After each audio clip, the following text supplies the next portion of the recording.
Hello, everyone. As a lot of you are very much well aware, the current administration has recently proposed a 10% cap on credit card interest rates. Now, this is a bill that would be with significant bipartisan support, as it's actually something that kind of originated around the Elizabeth Warren camp, so to say. But this is something that has gained massive approval amongst bipartisan voters, and it is something that could have a unifying effect in a time when we desperately need some unification in terms of working together across the aisle. However, that being said, here comes the however. I am a little bit skeptical and worried about what a 10% credit card cap on interest rates might actually mean for the industry as a whole and to the actual consumers who this bill is supposed to be benefiting. So, in this video, I'll be giving a little bit of insight into kind of the background, how this actually came about, and then going over a little bit about my thoughts and primarily my concerns on what might appear at first to be a really positive thing, but may actually end up harming the people it's supposed to help. So, without further ado, let's get into the video. So, first things first, we need to understand the situation. Capping the interest rates on credit cards is something that for most people, and most Americans in particular, is really a positive thing. Why? Well, almost half of the United States American adults who actually utilize credit cards have some sort of carryover balance month to month. Yes, almost half. Hearing that, it's very concerning. You can automatically sense why people would be inclined towards an interest rate cap. And when you consider that the average amount of this carryover is somewhere estimated in the ballpark of about, on average, $6,000, and when you further look at the average interest rate on a credit card, which right now sits at about 22 to 23%, but there are cards that go as high into the 30% area, then it's really easy to see why something like this would gain a lot of support. And there definitely does need to be some change if almost half the population has credit card debt. However, what I worry about when we start looking at a 10% cap on the actual interest rates is again that it's just going to result in the worst for the average consumer. Now, why would a 10% cap have any bad effects on the average consumer? Wouldn't a 10% cap do nothing but actually benefit people so that if they got in debt, it would be much easier? Well, certainly, it would be a much more climbable hill for that 10% cap. That's not the concern. The concern is currently the upwards to 30%, which again is ridiculous. I don't think anyone is arguing that 30% is not a very high number for some credit card companies. However, that offers the incentive for credit cards to deal with what we would call more risky customers. Now, when you first hear more risky customers, you might think, oh, like the bottom percent of users who have really, really low credit scores and debt finance samurai swords with no income. And that is a real thing. You do have some people who wind up in credit card debt, not from emergencies, but because they just can't fathom the idea that it's not free money and they have to pay back the credit card company when they put their $3,000 samurai sword on their Discover card. I know people like that. I'm not like that. Trust, I'm a responsible credit card user. But there definitely are instances like that, and you might think that those are the riskiest of consumers. But in actuality, what we've been looking at and what I've kind of tried to take a look at in terms of some of the studies and approaches they're coming up with, on the more drastic ends, we're seeing that cutting to a 10% maximum potential return for these credit card companies when somebody goes into debt might actually facilitate the elimination of, say, 90% of the people who currently have access to credit cards. Now, there's a potential that when I say that, and I did definitely see some of this online, some people are very, very anti credit cards. Again, I think there's this really popular narrative going on right now out of the Dave Ramsey camp that the best thing to do with your credit card is chop it up and throw it in the trash. And certainly I can understand why, if you're somebody who has a spending problem or has even had to go into debt for an emergency instance, which credit cards can be utilized for, and they're one of the viable forms of payment we have for emergency situations where people can't pay, but there's an emergency going on, then sure, if you're someone who hasn't had to go through that or deal with that or watched somebody impacted by a situation like that, it's understandable that you might not necessarily see the elimination of most people having access to credit cards as a bad thing. However, we don't live in a world of what should and shouldn't be. We live in a world of reality. And in reality, there are other avenues that are significantly worse for people to go about to get these funds in emergency situations. They're much newer, there's a lot less legislation, and what I'm really worried about is that the people who would have utilized Discover at even a 30% clip in a life or death emergency situation are now going to be forced to Klarna or buy now, pay later, or even at a worst case scenario, payday loan lenders. I'm really worried that instead of necessarily helping people, not only are we eliminating their access with a 10% cap to credit cards, we're also prioritizing giving power to significantly worse situations than they could be in. Obviously, I'm not pro anybody being in dead, especially not from situations outside of your own control. But at a certain point, I think if you want to do the most good to people, it's not with a 10% cap on interest. Now, if you can't really see how a 10% cap could kind of make credit card companies eliminate facilitating exchanges with their high risk consumers, I'd now like to kind of pivot into one of my more strong suits, and that is talking about investments in a digestible way and kind of making this a personal situation. So, how does the credit card company score a goal? What is their in game? What is their goal?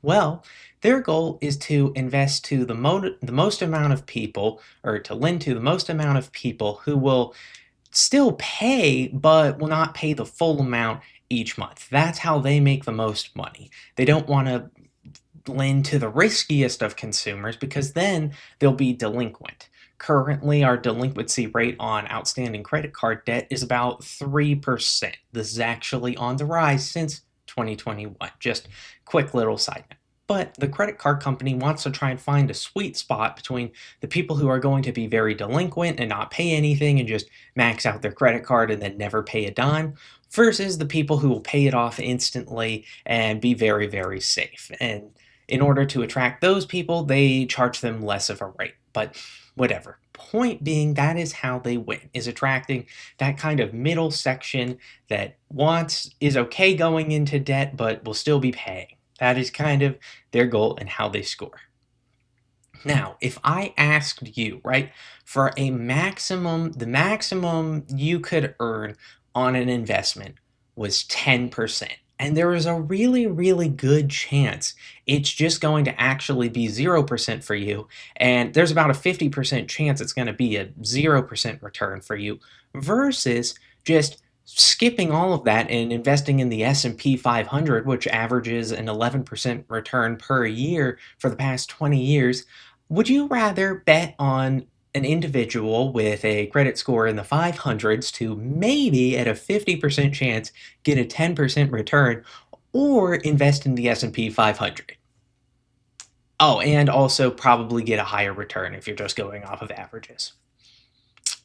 Which would you prefer?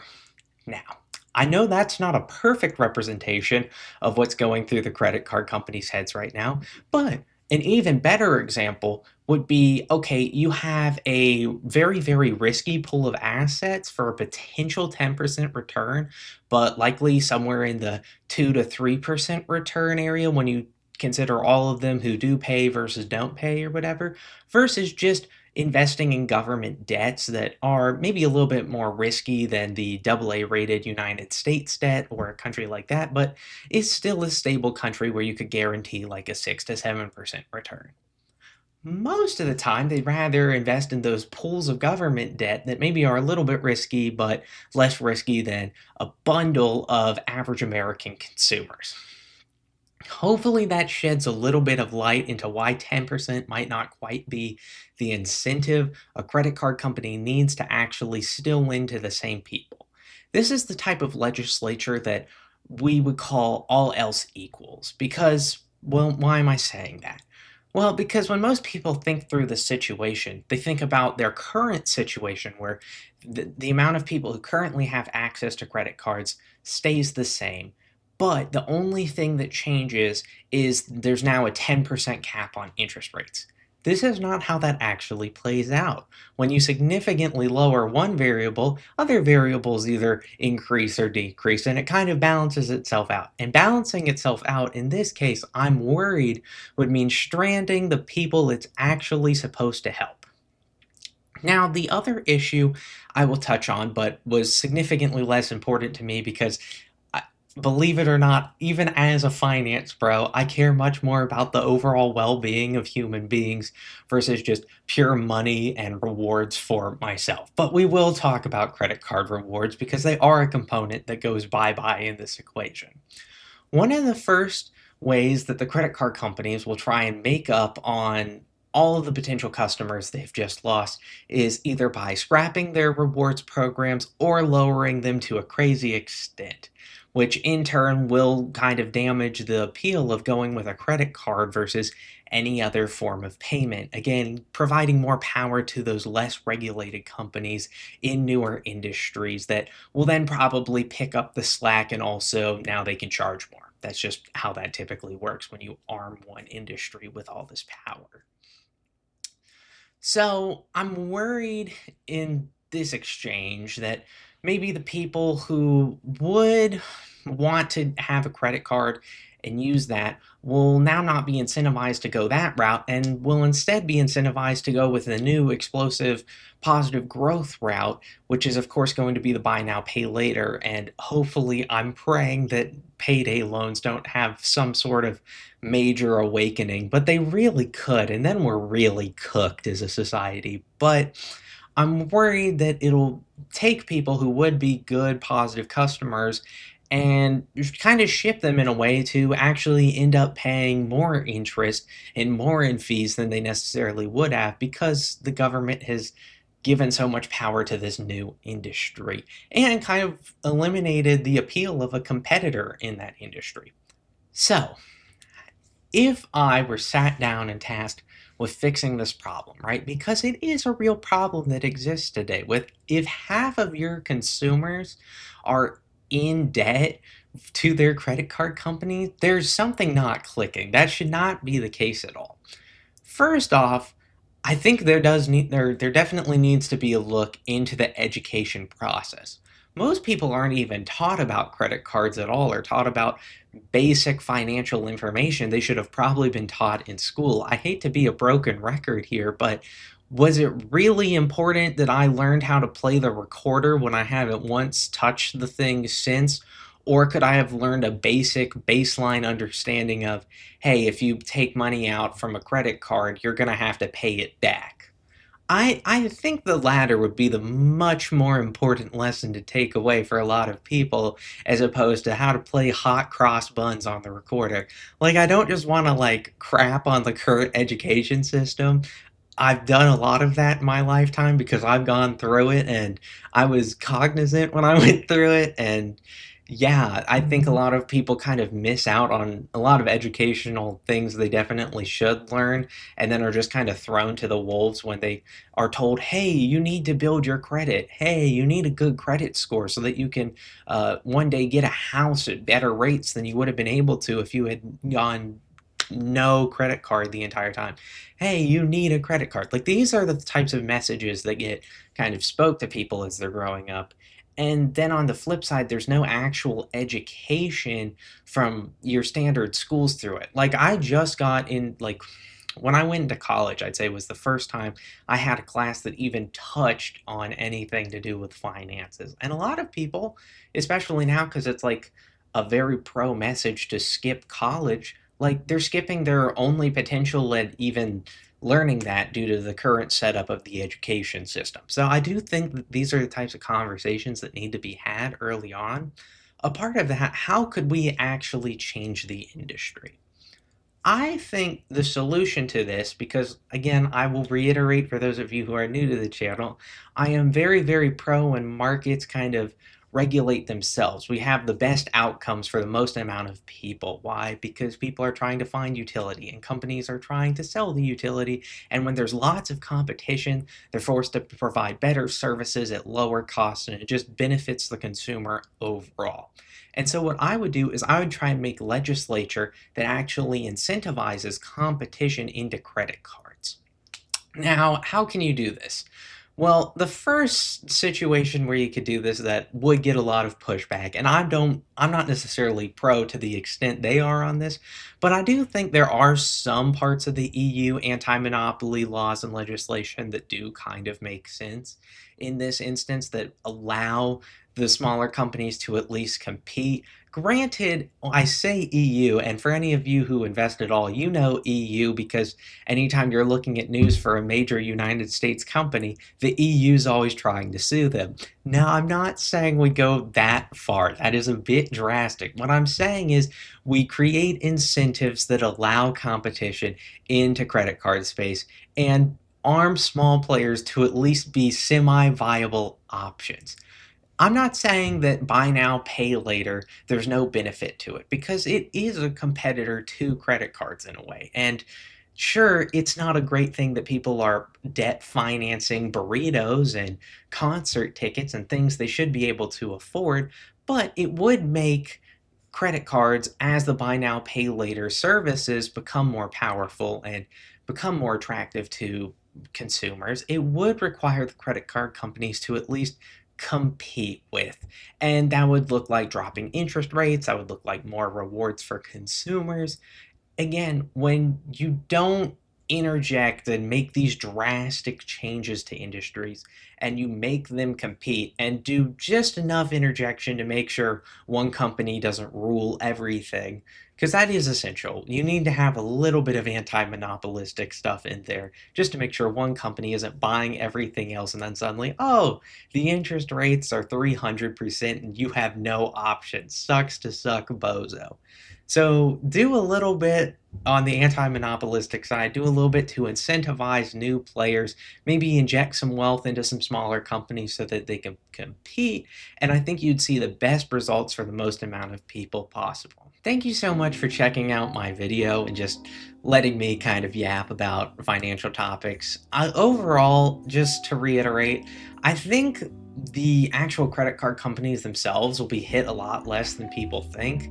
These things have a weird way of kind of working themselves out. So whatever they end up losing in terms of not being able to lend to the lower people, with the new 10% cap, if that were in place, it would incentivize more people who maybe would have never gotten in credit card debt to suddenly look at it and be like, well, it's only a 10%.